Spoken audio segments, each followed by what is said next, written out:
దేశంలో ఎన్నో నరసింహస్వామి ఆలయాలు ఉంటాయి. కానీ వాటిలో కేవలం నవనరసింహాలయ ఎంతో ప్రత్యేకత. ఆ నవనరసింహాలయాల్లో అత్యంత ప్రాధాన్యత కలిగిన ఆలయం ప్రహ్లాద సమేత లక్ష్మీ నరసింహస్వామి ఆలయం. ఎంతో మహిమ విశిష్టత కలిగిన ఆ ఆలయంలో స్వామివారు శ్రీ కాద్రి నరసింహునిగా పూజలందుకుంటున్నారు. కాటమరాయుడిగా, కద్రి నరసింహుడిగా అంటూ నిత్యం పూజలందుకుంటున్న ఆ మహిమాన్విత క్షేత్రం చూడాలంటే అనంతపురం జిల్లాకు వెళ్లాల్సిందే. అసలు కదిరి నరసింహునికి కాద్రి నరసింహునిగా పేరెందుకు వచ్చింది?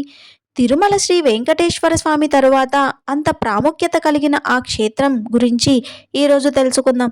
దేశంలో ఉన్న ఆలయాలలో కొన్ని నిర్మించినవైతే మరికొన్ని స్వయంభుగా వెలిశాయని పురాణాల్లో తెలిపారు.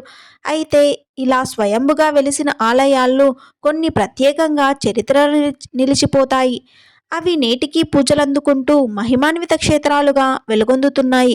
ఇలా ఎంతో చరిత్రత విశిష్టత కలిగిన ఆలయాల్లో శ్రీ కాద్రి లక్ష్మీనరసింహస్వామి క్షేత్రం కూడా ఒకటి. అనంతపురం జిల్లా కదిరి పట్టణంలో వెలిసిన ఈ ఆలయానికి ఒక చరిత్ర ఉంది.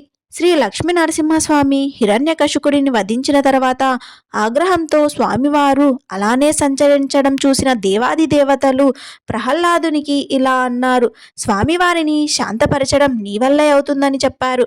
అప్పుడు ప్రహ్లాదుడు ఈ కాద్రి ప్రదేశంలో స్వామివారిని శాంతపరచడం కోసం ప్రార్థనలు చేశాడు.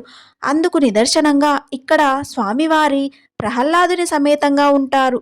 స్వామిని పూజిస్తున్నట్లు ప్రహ్లాదుడు స్వామికి ఎడమవైపు ఈ ఆలయంలో మనకు దర్శనమిస్తారు.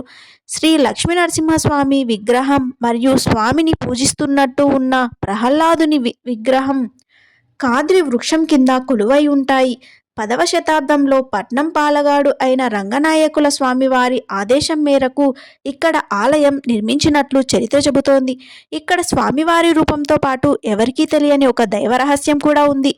ఈ క్షేత్రంలో మూల విరాట్టుకు అభిషేకం చేసిన తరువాత విగ్రహం నాభి నుండి వచ్చే స్వేదాన్ని భక్తులు తీర్థంగా స్వీకరిస్తారు. అయితే ఆ స్వేదం ఎలా వస్తుందన్నది నేటికి ఎవరూ చెప్పలేని పరిస్థితి. నేటికి స్వామివారు ఇక్కడ నిజ రూపంలో ఉంటారని చెప్పేందుకు ఇది ఒక సాక్ష్యంగా భక్తులు నమ్ముతారు.